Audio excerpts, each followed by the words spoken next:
తాకట్లో ఉన్న బంగారాన్ని విడిపించి ఆ రోజున మార్కెట్ ధర కట్టి మిగిలిన డబ్బును మీకు అందిస్తుంది కొమ్మూరి గోల్డ్. కొంచెం వెయిట్ చేయండి.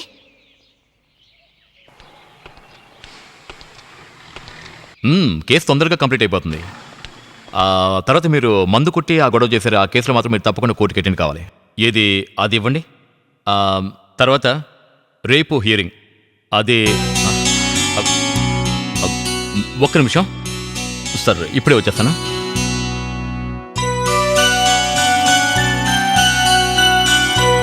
ఏంటి రాణి, ఏంటి ఇలా వచ్చావు? నేనెందుకు వచ్చానో తెలియదు కదా.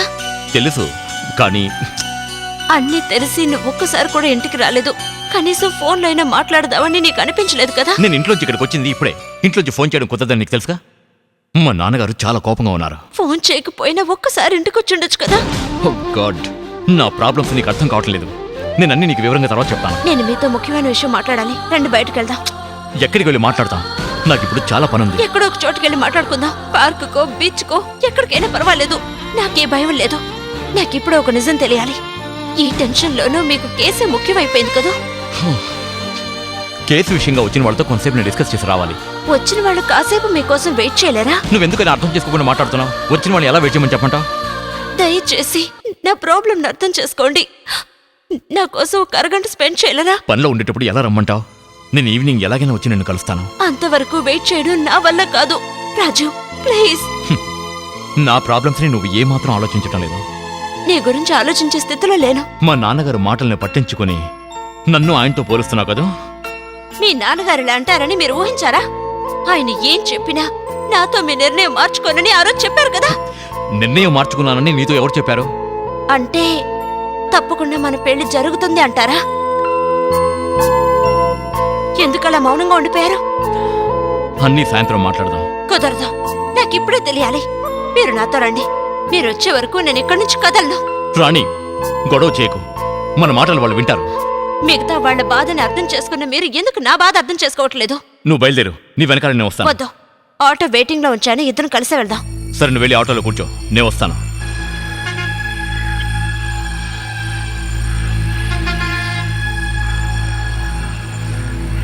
వెళ్దామమ్మా. వెయిట్ చేయండి, నా ఫ్రెండ్ కూడా వస్తారు.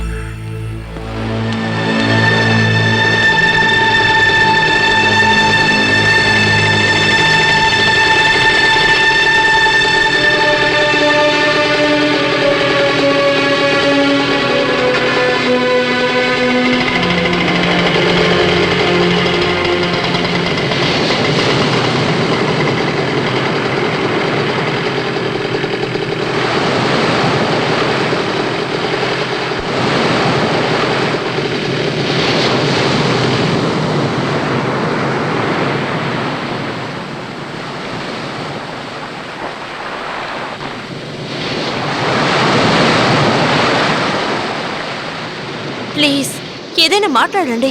నన్ను ఏం మాట్లాడమంటావు? కొంచెం టైం కావాలి. నీకు ఆల్రెడీ చెప్పాను కదా, నా కోసం వెయిట్ చేయి ప్లీజ్. ఇంకా ఎన్నాళ్ళు మీకోసం వెయిట్ చేయాలి? నాన్నగారి మనసు మారేంత వరకు. చనిపోయే వరకు మీకోసం వెయిట్ చేస్తాను. మనిద్దరికి నిశ్చితార్థం జరగకుండా ఉండుంటే. నిశ్చితార్థంతో ఆగిపోయిన పెళ్లిళ్ళు మళ్ళీ ఎన్నో జరిగాయి. జరుగుండొచ్చు, కానీ దానివల్ల అమ్మాయి జీవితం నాశనం అవుతుంది. మగవాడి జీవితం కూడా దెబ్బతింటుంది. అయినప్పటికీ నేను ఓర్చుకుంటున్నాను కదా. ఓర్చుకుంటున్నారా? దేనికి ఓర్చుకుంటున్నారు? నిజంగానే మీకు దమ్ము ఉంటే పరిస్థితి ఎంత దాకా వచ్చుండదు. నేను ధైర్యం నేను మగవాడిని అనుకుంటున్నావు కదా. ఇలా ఎగతాళిగా మాట్లాడడం మానేయండి. నిశ్చయమైన డేట్కి మన పెళ్లి జరిగి తీరాలి. దీనికి మీరు జవాబు చెప్పండి. నేను ఒక్కడిని ఒప్పుకుంటే ఈ పెళ్లి జరిగిపోతుందా? మరి ఇంకెవరు ఒప్పుకోవాలి? నాన్నగారు. మీ అమ్మ గురించి తెలిసినప్పటి నుంచి ఆయన నన్ను తెగ టార్చర్ చేస్తున్నారు. నేను మిమ్మల్ని లవ్ చేసేటప్పుడు అన్ని విషయాలు చెప్పాను. మా నాన్నగారికి తెలియకూడదు అని మీరేగా నాతో అన్నారు. నాన్న ఇంత మొండిపట్టు పడతారని నేను ఎప్పుడు ఊహించలేదు. కట్టుకున్న భర్తను వదిలేసి పరాయి మగాడితో సంబంధం పెట్టుకున్న సంస్కారం లేని కుటుంబం నుండి అమ్మాయిని కోడలుగా తీసుకురావడం తనకిష్టం లేదు. ఆ తల్లి గుణాలన్నీ కూతురికి ఎక్కడుంటాయని మా నాన్నగారు చాలా భయపడుతున్నారు. ఈ విషయం తెలుసుకున్న తర్వాత మా బంధువులు మిత్రులందరూ నాకు చాలా దూరం అయ్యారు. ఇప్పుడు ఏ సపోర్టు లేకుండా నేను ఒంటరి వాడిని అయ్యాను. మీరు ఒంటరి వారని ఎవరన్నారు? మీకు నేను లేనా? మా నాన్నగారు లేరా? నా తల్లిదండ్రులు వదిలేసి నీతో వచ్చేయమంటావా? రాజు, ఇది చీటింగ్. ఏం మాట్లాడుతున్నావు అర్థమవుతుందా? ఏం చీట్ చేశాను? నేనెవరు నిన్ను మోసం చేశానా? నేను అనుమతించుంటే అది కూడా జరుగుండేది. సరే సరే, ఏం చేయమంటావో చెప్పు. ఎంత నష్టపరిహారం కావాలో చెప్పు, నేను ఇవ్వడానికి సిద్ధంగా ఉన్నాను. రిజిస్టర్ ఆఫీసులో సంతకం పెట్టి నన్ను మీరు పెళ్లి చేసుకోగలరా? చేసుకుని ఉండేవాణ్ణి, కానీ ఒకవేళ ఈ పెళ్లి గనక అయిపోయి ఉంటే మా నాన్నగారి ఆస్తి నుండి ఒక చిల్లి గవ్వ కూడా నాకు ఇవ్వనని చెప్పేశారు. నేను వేసుకునే డ్రెస్ కూడా మా నాన్నగారు కొనిచ్చిందే. అంతెందుకు, నా దగ్గరికి వచ్చే క్లయింట్లందరూ మా నాన్నగారి పేరు తెలుసుకుని నా దగ్గరికి వస్తున్నారు. ఇవన్నీ నేను కోల్పోతే మనం బతకడం కూడా కష్టం. ఇలా చూడండి, మా నాన్నగారికి ఇల్లు ఉంది, బ్యాంక్ బ్యాలెన్స్ ఉంది, అవన్నీ మనకే కదా. మామయ్య గారి ఆస్తి తింటూ కూర్చోవడం నాకు ఇష్టం లేదు. ఇప్పుడు నాకు బాగా అర్థమైంది. ఇలా చూడండి, ఇక మీదట మిమ్మల్ని ఈ విషయంలో కంపల్ చేయను. You're free. అందుకని నేను ఆత్మహత్య చేసుకోను. మిమ్మల్ని పెళ్లి చేసుకోవడం కోసం మా నాన్నగారు లాంటి మంచి వ్యక్తిని బాధ పెట్టను. మీకు మీ నాన్నగారు ఎంత ముఖ్యమో అంతకంటే 100 రెట్లు నాకు మా నాన్నగారు ముఖ్యం. Good bye.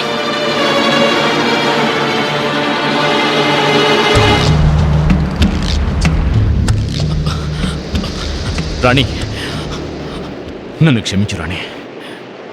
That's all right. మనం కలిసి ఆటోలో వెళ్ళడం ఇకపై ఎవరు చూడనక్కర్లేదు. మీరు వేరే ఆటోలో వెళ్ళండి. ఇదిగోండి.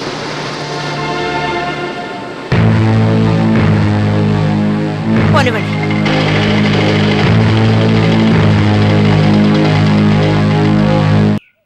నమస్కారం అండి. కూర్చోండి. మీరు మళ్ళీ ఇక్కడికి వస్తారని నేను అసలు అనుకోనే లేదు. నేను రాకుండా ఎలా ఉంటాను? బాధపడేది మేమే కదా. ఇప్పుడు ఎందుకు వచ్చారో చెప్పండి.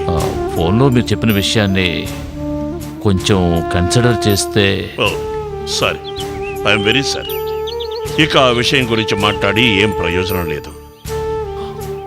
మిస్టర్ రాజేంద్ర, మొదట్లోనే ఈ విషయాన్ని నేను మీతో చెబుదాం అనుకున్నాను, కానీ మీ అబ్బాయే చెప్పొద్దు అని ఆపాడు. ఇదే నాకు నచ్చని విషయం. తప్పు చేసింది మీరు, దాన్ని అవతల వాళ్ళ మీదకి నెడుతున్నారు. దయచేసి నేను చెప్పేది వినండి. రాజు దగ్గర నేనే విషయాన్ని దాచలేదు. ఎవరో చేసిన తప్పుకి నా కూతురు శిక్ష వేయటం మంచిది కాదు. ఇది మరీ బాగుంది సార్. మీ భార్యని ఎవరో అని అంటున్నారు. 3 ముళ్ళ బంధాన్ని చాలా తేలిగ్గా తీసుకుంటున్నారు. తప్పు చేసి వెళ్ళిపోయిన తన మొహం చూడకుండా, అమ్మాని పిలవకుండా నా కూతురు ఎంతో కట్టుబాట్లతో పెంచాను. మీరు కట్టుబాట్లతోనే పెంచుండొచ్చు, అలాగని మీ భార్య కడుపున మీ అమ్మాయి పుట్టలేదు అని అనగలవా? మిస్టర్ రాజేంద్ర, మీ అబ్బాయి మా అమ్మాయిని పెళ్లి చేసుకుంటానని చెప్తే ముందు అడ్డు చెప్పింది నేనే. ఎందుకో మీకు తెలుసా? మీ గత జీవితం గురించి నాకు తెలుసు కాబట్టి. పదవిని డబ్బుని కాపాడుకోవడం కోసం మీరు చేసిన హీనమైన పనులు మొత్తం నాకు తెలుసు. మీ భార్య ప్రమాదంలో చనిపోయిందని మీరు నాతో చెప్పారు, కానీ ఆవిడ హత్య చేయబడిందని, మీ పలుకుబడితో దాన్ని ప్రమాదంగా మార్చారని ఊరంతా చెప్పుకుంటున్నారు. కానీ పిల్లల మనసు బాధ పెట్టకూడదని దాని గురించి నేను పట్టించుకోలేదు. Very good. నా గురించి చాలా విషయాలు తెలుసుకున్నారు మీరు. మీ అమ్మాయికి పెళ్లి చేయడానికి ఎలాంటి త్యాగాన్నైనా చేయడానికి సిద్ధంగా ఉన్నారు కదూ? ప్రొఫెసర్ బాలచంద్ర గారు, మనస్సాక్షికి భయపడండి, అంతేగాని ఇలా దిగజారకండి. మీరు సక్రమంగా ఉంటే తల ఎత్తుకుని బతకొచ్చు. మీరు మీ గత జీవితాన్ని ఎంత దాచిపెట్టినా కూడా దాన్నంత తేలిగ్గా మర్చిపోలేరుగా. ఈ పెళ్లి ఎలా జరిపించాలో నాకు తెలుసు, అలాగని క్రిమినల్ పనులు చేయడం నాకు ఇష్టం లేదు, అది తెలుసుకోండి. అసలు నేను ఇక్కడ రాకూడదని అనుకున్నాను. ఇటువంటి నీచమైన ఇంటికి నా కూతురు కోడలుగా రానందుకు నాకు చాలా సంతోషంగా ఉంది. నేను అనాల్సిన డైలాగుని మీరని వెళ్తున్నారు. అంతా టైం.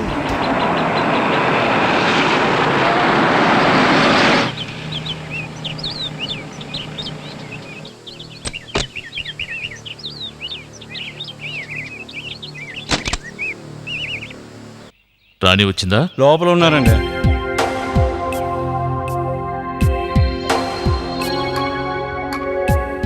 అమ్మా, రాజును కలిసావమ్మా? కలిశాను. నేను చెప్పినట్టే జరుగుంటుందే. వాడి నిజరూపం నీకు తెలుసుంటుందే. రాజేంద్ర కొడుకే కదా వాడు. అయినా నేను అతన్ని మనస్ఫూర్తిగా ప్రేమించాను నాన్న. వాణ్ణి మర్చిపోమ్మా. దుష్టులతో సహవాసం చేస్తే బాధపడేది మనమేనమ్మా. వాణ్ణి మర్చిపో. ప్రయత్నిస్తాను నాన్న. త్వరలోనే బంగారం లాంటి కుర్రాన్ని చూస్తానమ్మా. మనల్ని పూర్తిగా అర్థం చేసుకుని నిన్ను పువ్వుల్లో పెట్టుకుని చూసుకునే గుణవంతుని చూస్తాను. ఇప్పుడప్పుడే నాకు పెళ్ళొద్దు నాన్న. నేను మంచి జాబ్ చేయాలి, బాగా సంపాదించాలి, నా కాళ్ళ మీద నిలబడాలి. Very good. రాజుతో నీకు పెళ్లి నిశ్చయం కాగానే నువ్వు నీ చదువు ఆపేయాలని నిర్ణయం తీసుకున్నావు. అప్పుడే నేను నీతో ఏమని చెప్పాను? మీరెందుకు అడ్వైస్ చేశారో నాకిప్పుడు అర్థమైంది నాన్న. రాజుని నమ్మి నేనన్నిటినీ వదులుకునుండుంటే నేను పూర్తిగా మోసపోయేదాన్ని. నేనొకటి చెప్తే వింటారా? చెప్పమ్మా. ఇంతవరకు నేను మీ దగ్గర అడగని విషయం ఇప్పుడు అడుగుతున్నాను. ఏమిటమ్మా అది? నా కన్న తల్లి నాకు ఊహ తెలియక ముందే నన్ను వదిలేసి వెళ్ళిపోయిందన్నారే, ఆవిడ పేరు మాత్రమే తెలుసు. ఆవిడ్ని కనీసం ఫోటోలో కూడా చూడలేదు. మీ అమ్మ ఫోటోలని నేను చించి పారేశాను. తనంటే నాకు అంత ద్వేషం. ఇంకా మీ కోపం తగ్గలేదా? ఇప్పుడు ఆ కోపం లేదమ్మా. అయితే మీరు నాకు సహాయం చేయాలి. ఆవిడ అడ్రస్ నాకు ఇవ్వండి. ఆవిడ అడ్రస్సా? అవును. ఒక కన్న తల్లిగా ఆవిడ నాకు ఏమీ చేయనప్పుడు నేను ఆవిడ్ని ఎలా తల్లిగా అంగీకరించను? అయితే తన అడ్రస్ నీకెందుకమ్మా? ఒక ముఖ్యమైన విషయం ఉంది, అందుకే అడుగుతున్నాను. మీకు ఆవిడంటే ఇష్టం లేదని నాకు తెలుసు. అందుకే నేను ఎప్పుడు ఆవిడ గురించి ఒక్క విషయం కూడా అడగలేదు. కానీ ఇప్పుడు నేను ఆవిడ్ని చూడాలి నాన్న. నాకెటువంటి అభ్యంతరం లేదమ్మా. నువ్వు తన కూతురివి, తను నీ కన్న తల్లి. ఆ బంధాన్ని ముడివేయడం కోసం నేను అక్కడికి వెళ్ళడం లేదు. ఒక తల్లిగా ఆవిడ చేసిన తప్పు వల్ల నా జీవితం ఎలా నాశనం అయిపోయిందో తెలియజేయడం కోసమే వెళ్తున్నా నాన్న. అమ్మ రాణి, మీరేం దిగులు పడకండి. నేను ఆవిడతో ఒక విషయం అడగాలి. ఆ విషయం అడిగితే చాలు నాకు మనశ్శాంతిగా ఉంటుంది. నాకు తన అడ్రస్ తెలీదమ్మా, కానీ ఊరు తెలుసు. ఆవిడ భర్త పేరు చెప్తే ఎవరైనా చెప్తారు. ఆ జయదేవ్ ఎంతో పాపులర్ సింగర్. ఆ దుర్మార్గుడు గురించి మాట్లాడితేనే నాకు ఒళ్ళు మండుతోంది. నువ్వు అలా మాట్లాడకమ్మా. ఒకప్పుడు సినిమా రంగంలో ఎంతో పేరు ప్రఖ్యాతులు సంపాదించిన గొప్ప గాయకుడు. ఇప్పుడు ఏమీ లేని అనామకుడు, అంతేనా? ఒకరికి ద్రోహం చేసిన వాళ్ళ గతి ఇంతే. అది నాకు తెలీదమ్మా, కానీ నువ్వు అతను చూసినప్పుడు అతన్ని ద్వేషించుకో. ఎవరిని ఏం ప్రయోజనం? అంతా నా తలరాత. ఇంకా వాళ్ళ మీద ఎందుకు నన్న జాలి చూపిస్తున్నారో? ఎంత మంచి మనసున్న మిమ్మల్ని వాళ్ళు బాధ పెట్టారు. అలా మాట్లాడటం తప్పమ్మా. ఇలా చూడు, తనకి నాకు 1,00,000 ఉండొచ్చు, కానీ తను నీ కన్న తల్లి. లేదు, ఆవిడ నాకు తల్లి కాదు, శత్రువు. రాణి, నాకు తల్లి, తండ్రి, గురువు అన్నీ ఒక్కరే. ఆ ఒక్కరు మీరే. మీరు మాత్రమే నాన్న. సరే అదలా ఉంచు. నువ్వు మీ అమ్మని కలవడానికి ఎప్పుడు వెళ్తున్నావు? మీరు వెళ్ళమంటే ఇప్పుడే బయలుదేరతాను. ఇప్పుడు వద్దమ్మా. ఇప్పుడు వెళ్తే రాత్రి బాగా లేట్ అవుతుంది. రేపు ఉదయమే వెళ్ళు. కార్ తీసుకుని వెళ్ళు. ఉమ్.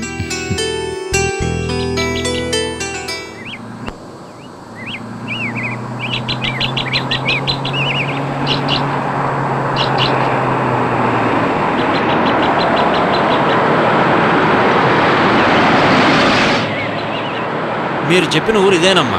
ఎవరి దగ్గరైనా అడ్రస్ కనుక్కోండి.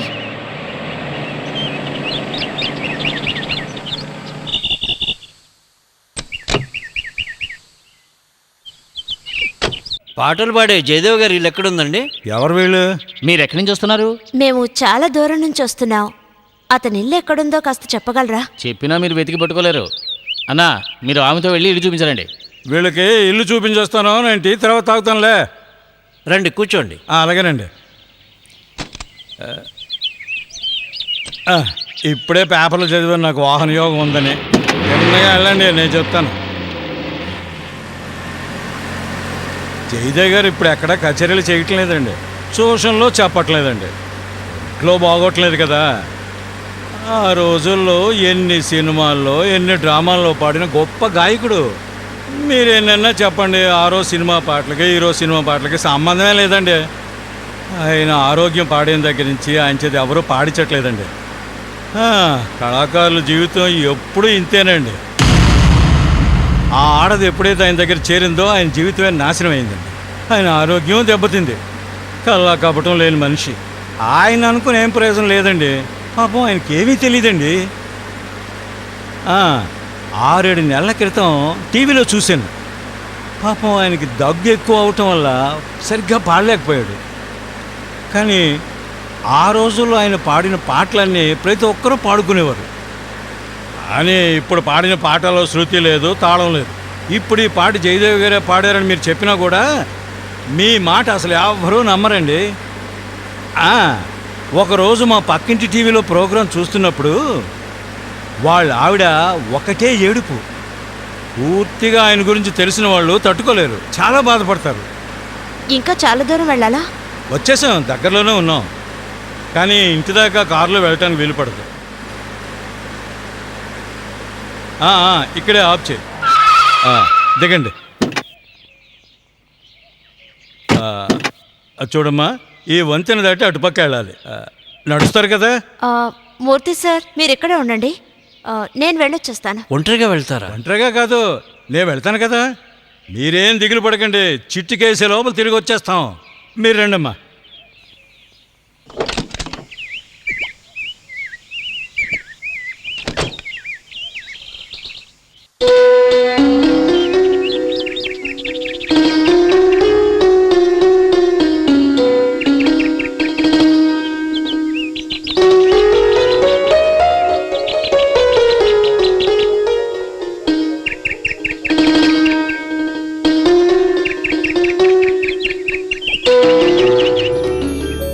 ఇదే ఆయన ఇల్లు. మరి నేను బయలుదేరుతానమ్మా. చాలా థ్యాంక్స్ అండి. పర్వాలేదమ్మా.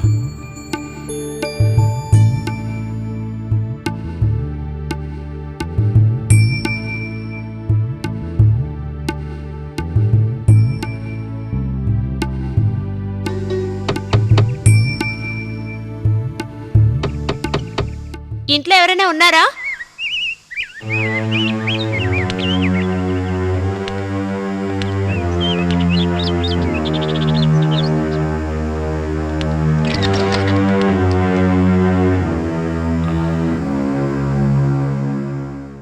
మీరెవరో తెలియడం లేదే. నేను సుధాగారి కోసం వచ్చాను. ఓహో, సుధ కోసం వచ్చారా? ఉండండి, పిలుస్తాను. సుధా, సుధా, ఇలారా. తనేదో పనిలో ఉన్నట్టుంది. అన్ని పనులు తనే చూసుకోవాలి. నేనుండి ఏ ప్రయోజనం లేదు. పిలిచారా? సుధా, ఈవిడ నిన్ను చూడ్డానికే వచ్చారు.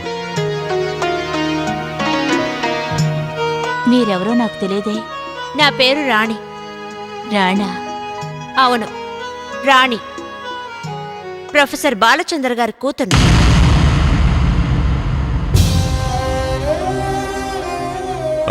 ఏంటి, మీరు ఆయన కూతురా?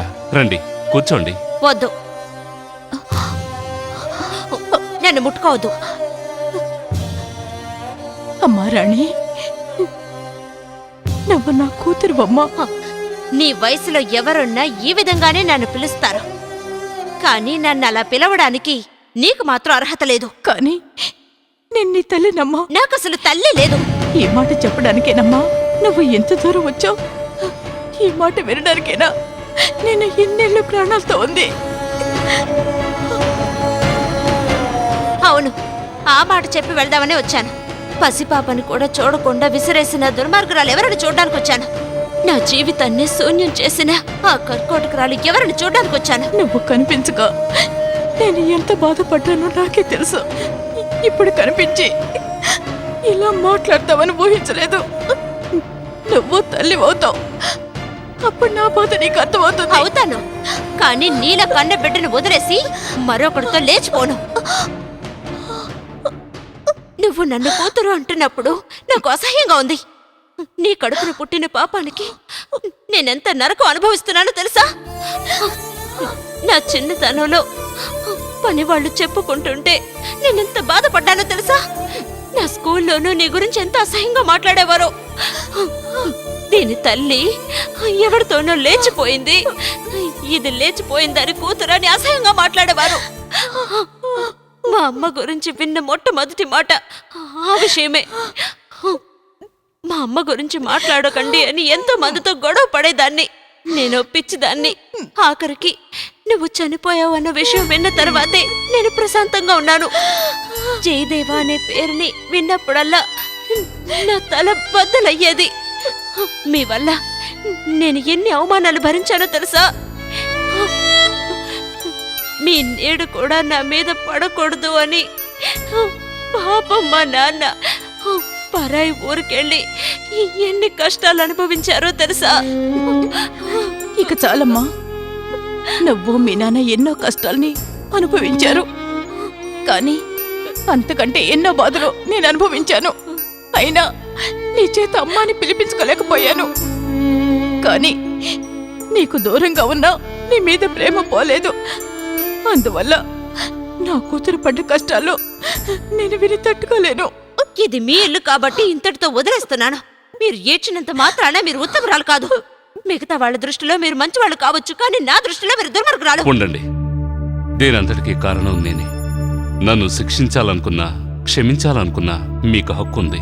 నేను చేసిన తప్పుకి మీరు ఆవిడ్ని తిడుతుంటే తను కంటనీరు పెట్టడం నేను తట్టుకోలేను.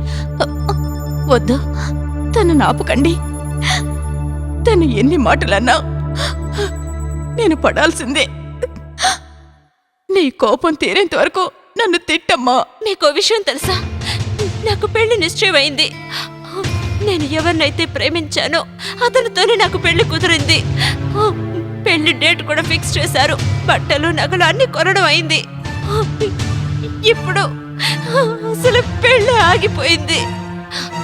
పెళ్లి కూతురు తల్లి ఎక్కడికో లేచిపోయినప్పుడు అది కూడా ఎందుకు లేచిపోదన్నారు? నేను పాపాత్మురాలమ్మా, నాకు క్షమాపణే లేదు. అవును, ఒకవేళ మా నాన్నే నిన్ను క్షమించినా నేను మాత్రం నిన్ను ఎప్పటికీ క్షమించను. నేను ఇక్కడికి ఎందుకు వచ్చానో తెలుసా? నువ్వు నాకు చేసిన ద్రోహానికి నా జీవితం ఎలా నాశనమైందో నీకు చూపించాలనే నేను ఇక్కడికి వచ్చాను. ఈ జన్మకు మీరు బాగుపడరు. నేను వెళ్తున్నాను. అమ్మా వెళ్ళదమ్మా, నా మాట విను. ఒక్క నిమిషం అమ్మా. అమ్మా నా మాట వినమ్మా. అమ్మా భగవంతుడా, అయ్యో భగవంతుడా.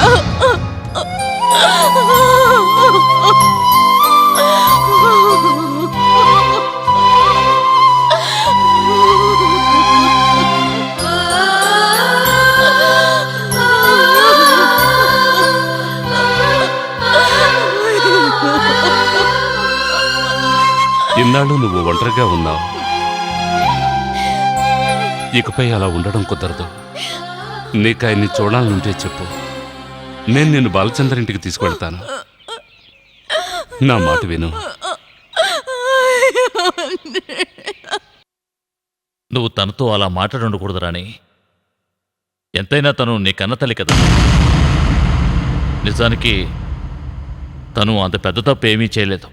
మీరు కావాలంటే ఆవిడ చేసిన తప్పును మర్చిపోయి క్షమించొచ్చు, కానీ నా వల్ల కాదు. కొన్ని విషయాలు మర్చిపోక తప్పదమ్మా. లేదంటే జీవితంలో మనశ్శాంతి అన్నదే ఉండదు. నువ్వు రాజును కూడా మర్చిపోవాలి. ఇప్పుడు నా మనసులో రాజు లేడు నాన్న. అబద్ధం. ఇప్పటికీ నీ మనసులో ఉన్నది రాజు మాత్రమే. నువ్వు అతన్ని ఎంతగా ప్రేమిస్తున్నావో ఇప్పుడేగా నీకు అర్థమైంది.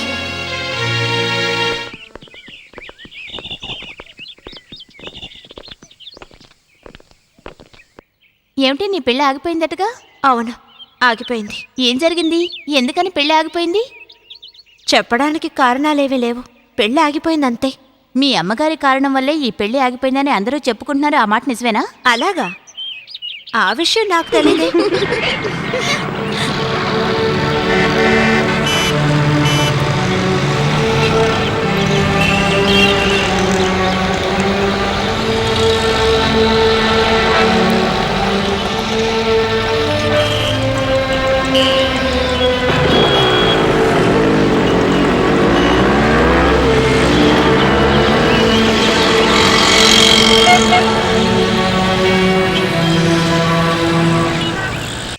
రే అలా చూడు, చెట్లు ఎలా ఎండిపోయాయో. కానివ్వు కానివ్వు.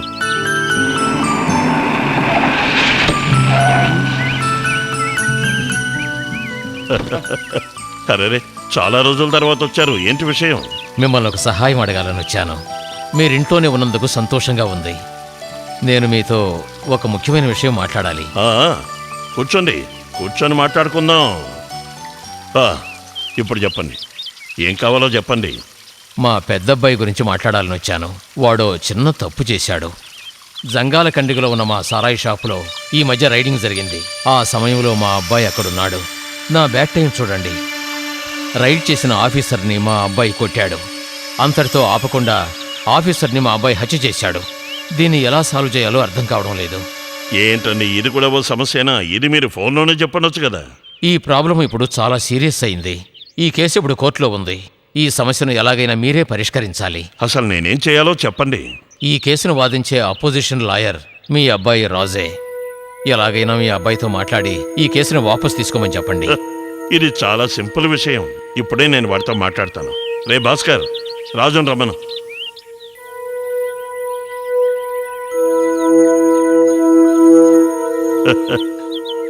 రాజు, వీళ్ళ అబ్బాయి పోలీసుని కొట్టాడని చంపేశాడని కేసు పెట్టారట. ఆ కేసుని వాదిస్తున్న అపోజిషన్ లాయర్వి నువ్వేనని నాకు తెలిసింది.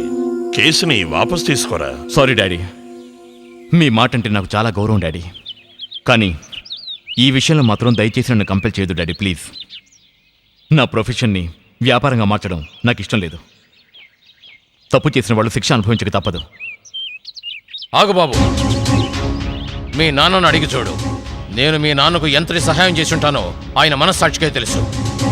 ఏంటయ్యా నీ పెద్ద లాయర్ చదువు? నేను తలుచుకుంటే నిన్ను ఈ వృత్తిలోనే కాదు, శాశ్వతంగా ఈ లోకంలోనే లేకుండా చేస్తాను. జాగ్రత్త. రామ్మోహన్ రావు, నువ్వు మా అబ్బాయితో మాట్లాడుతున్నావని మర్చిపోవద్దు. ఉండండి డాడీ, ఆయన ఏం మాట్లాడతారో మాట్లాడేవండి.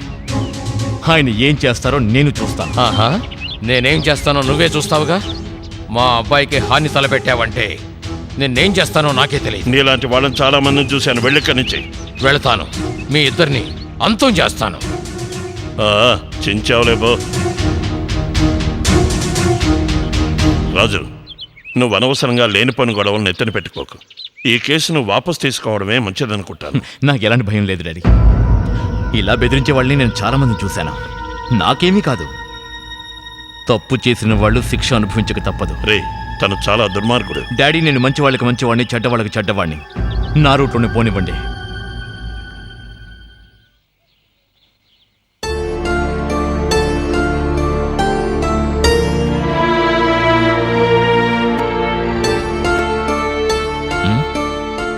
ఏమిటమ్మా? నాన్న, అమ్మ గురించి ఇంతవరకు ఎప్పుడు మిమ్మల్ని ఏమీ అడగలేదు. కానీ ఇప్పుడు నాకు కొన్ని విషయాలు తెలియాలి నాన్న. నువ్వు ఏ విషయాలు తెలుసుకోవాలమ్మా? ఏ కారణంతో అమ్మ మనల్ని వదిలేసి వెళ్ళిపోయింది? అతనితో కలిసి బతకాలి అనే ఉద్దేశంతో వెళ్ళిపోయిందా, లేక వేరే ఏదైనా కారణం ఉందా? ఈ విషయం నువ్వు మీ అమ్మని అడగలేదా? లేదు, నేనేదైతే అడగాలనుకున్నానో అది అడిగి వచ్చేసాను. ఒకవేళ నేను ఆవిడని అడిగినా ఆవిడ నిజమే చెప్తుందని ఏంటి ఖచ్చితం? మంచి పేరు తెచ్చుకోవడం కోసం ఆవిడ నాతో ఏమైనా చెప్తుంది. ఎదుటి వాళ్ళ దగ్గర మంచి పేరు తెచ్చుకోవడం కోసం మీ అమ్మ ఎప్పుడు అబద్ధాలు చెప్పదు. తను చాలా స్ట్రైట్ ఫార్వర్డ్. మీ అమ్మ గురించి నీకు తెలియదమ్మా. అమ్మ మీద ఎంతో మంచి అభిప్రాయం ఉన్న మీరు ఎలా ఆవిడికి దూరం అయ్యారో? విధమ్మా, అంతకు మించి నేను ఇంకేమీ చెప్పలేను. నాన్న, మీరేదో దాస్తున్నారా? ఒకవేళ నా దగ్గర అమ్మ మంచిదని నిరూపించడం కోసమా? అలా ఎందుకు అనుకుంటావమ్మా? నేను మంచివాడిని నిరూపించుకోవడానికి కూడా ఉండొచ్చు కదా. No, never. మా నాన్న గురించి నాకు తెలుసు. నీకు నా మీద ఉన్న ప్రేమతో అలా మాట్లాడుతున్నావు. ఒకవేళ ఇరువైపులా తప్పుండొచ్చు. మరైతే ఎలా మీరు విడిపోయారో? అసలు తప్పు ఎవరిది నాన్న? మంచేదో చెడేదో తెలుసుకునే స్థితిలో నేను లేనమ్మా. అంతా విన్న తర్వాత ఏది మంచి ఏది చెడో నువ్వే నిర్ణయించుకో. ఏం జరిగిందో చెప్పండి నాన్న. సుధా వాళ్ళ నాన్నే నా గురువు. ఆయనకి మీ అమ్మ ఒక్కగానొక్క కూతురు. అయినా తన భార్య చనిపోయినా ఇంకొక పెళ్లి చేసుకోకుండా కన్న కూతురే సర్వస్వం అనుకున్నారు. నువ్వు నాకెలాగో ఆయనకి మీ అమ్మంటే అంత ప్రాణం. సార్, మీరేమిటి ఇక్కడ? పెన్షన్ తీసుకోవడానికి వెళ్ళాను. వచ్చే దారిలో తల తిరుగుతున్నట్టు అనిపిస్తే అలా ఇక్కడ కూర్చుండిపోయాను. ఇప్పుడు ఎలా ఉంది సార్? డాక్టర్ దగ్గరికి వెళ్దామా? అదేం వద్దు, ఇప్పుడు కొంచెం పర్వాలేదు. ఎండ ఎక్కువగా ఉండటం వల్ల కాస్త తల తిరుగుతుంది. కూర్చోగానే సరిపోయింది. ఇప్పుడు మీరు ఎక్కడికి వెళ్ళాలి? నేను తీసుకెళ్తాను రండి. ఈ పక్కనే మా ఇల్లు, నేను వెళ్తాను. లేదు సార్, వద్దు. ఇప్పుడు మీరు ఒంటరిగా వెళ్ళటం మంచిది కాదు. నేను మీకు తోడుగా వస్తాను. మీకెందుకులే బాబు శ్రమ. ఇందులో శ్రమే ఉంది సార్. మీరు నన్ను గుర్తుపట్టలేదు అనుకుంటాను. ఆగాగు, ఇప్పుడు గుర్తొచ్చింది. బాలచంద్రవేగా, ప్రతి సంవత్సరం ఫస్ట్ క్లాసులో పాస్ అయ్యే నా స్టూడెంట్ బాలచంద్రవేగా నువ్వు. మీరు ఇంకా గుర్తుపెట్టుకుంటారు అనుకోలేదు. ఎలా మర్చిపోగలను? మీరే కదయ్యా నా ఆస్తి. మరి ఇప్పుడు నువ్వేం చేస్తున్నావు? ఇక్కడ గాంధీ కాలేజీలో ప్రొఫెసర్ అండి. చాలా సంతోషం. తన దగ్గర చదువుకున్న విద్యార్థులు ఒక ఉన్నత స్థాయికి వెళ్ళినప్పుడు ఆ గురువుకి అంతకు మించిన ఆనందం ఇంకేముంటుందయ్యా? సార్, కాస్త మెల్లగా నడవండి. ఆరోగ్యం బాగాలేదు కదా. నా విద్యార్థిని చూసిన ఆనందంలో నా వయసే మర్చిపోయినయ్యా. సుధా కూడా నీలాగే మాట్లాడుతుంది.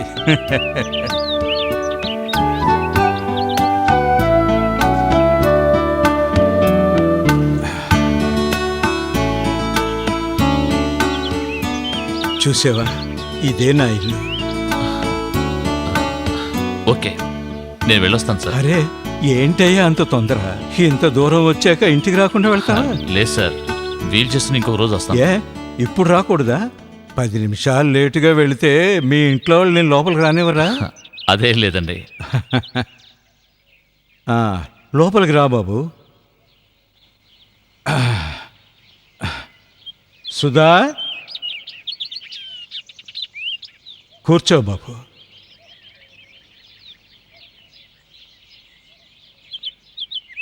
ఏంటి నాన్న ఇంత లేటు? నీకు ఇతను ఎవరో తెలుస్తోందా? ఈ అబ్బాయి నా పాత స్టూడెంట్, పేరు బాలచందర్. ఇప్పుడు కాలేజీ లెక్చరర్. నమస్కారం. నమస్కారం. ఇతను నన్ను చూడకపోతే నేను అసలు ఇంటికి వచ్చేవాడిని కాదేమో. ఏమంటున్నారు నాన్న? ఏమీ లేదు, కాస్త తల తిరిగిందంతే. దారిలోనే కూర్చుండిపోయాను. అయ్యో, ఏమైందానా? ఇప్పుడు ఎలా ఉంది? నాకేమీ కాలేదమ్మా, నువ్వేం కంగారు పడకు. భయపడాల్సిందేమీ లేదు. నాన్నకి ఒంట్లో బాగాలేకపోయినా నాతో ఏమీ చెప్పరు, అదే నాకు భయం. నాకేం కాలేదని చెప్పాను కదా. నువ్వు వెళ్ళి బాలచంద్రకు ఒక కప్ కాఫీ తీసుకురా. లేదండి, వద్దు. ఏం బాబు, నీ కాఫీ అలవాట్లేదా? ఒక్క నిమిషంలో తీసుకొస్తాను. And don't forget to subscribe to iDream. And for more videos, Please subscribe to iDream. Please subscribe to iDream. Please subscribe iDream. And please subscribe to iDream. For more videos, subscribe to iDream. please like, share and subscribe to the channel. Congratulations, iDream. Subscribe to iDream. Subscribe to iDream. So subscribe to iDream Media. iDream ki iDream team andarki huge congratulations. Please subscribe iDream Media. Please subscribe to iDream. Subscribe iDream. Please subscribe to iDream. iDream అంటే నా కళల ఛానల్ను subscribe చేసుకున్న నోరు తిరుగుతలేదు, మీరైతే గంట గుర్తు కొట్టండి. For more such videos, please subscribe to iDream. Subscribe to iDream. Please subscribe to iDream. Please subscribe iDream Media. Please do subscribe to iDream. Please subscribe to iDream Media. For best entertainment and information, please subscribe iDream.